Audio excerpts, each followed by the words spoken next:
The race, day 7. In and out of a checkpoint, a village named Nicoli. It is very crowded with snowmobiles roaring by and resting teams all around. So I don't stay. The wind stops and the sun comes out. Everything again is steeped in beauty, and as I run down a river and over some large hills, we come up around a corner in the brush.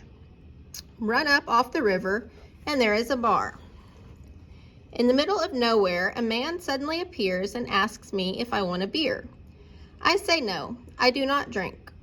He gives me a soda instead. It tastes incredibly wonderful, and I drank it down in one long swallow. While I am turned away, he throws 3 more sodas in my sled.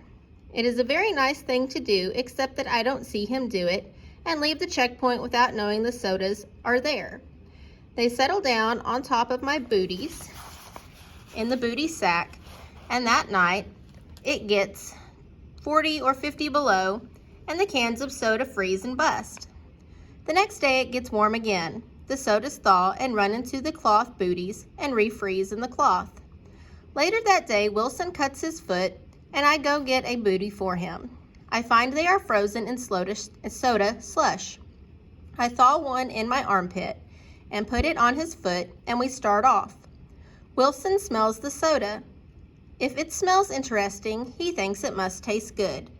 Soon he is running on 3 legs, sucking on his foot, and that's the way I pass a team, which is resting.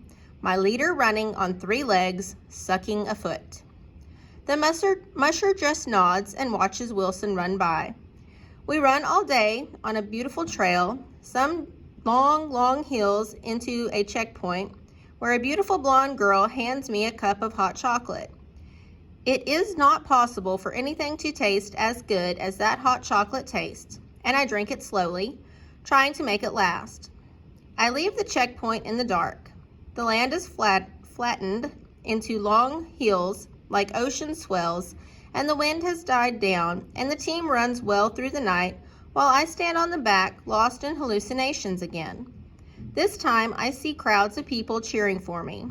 Some of them are riding snowmobiles, and some come out of cabins to wave, and I see their families inside the cabin, sitting at tables, and twice I have to move quickly on the sled to keep from being nudged by the snowmobiles when they come close to wave to me.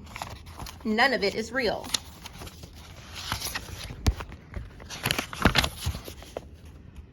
Dawn comes, and we are in the interior of Alaska.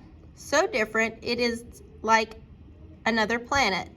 No trees, only tundra, and long, low hills, and the jingle of the dogs' collars, and the woofing of their breath as they trot, and we cover the miles, the long miles across the interior over the Yukon River. It is the end of day 7.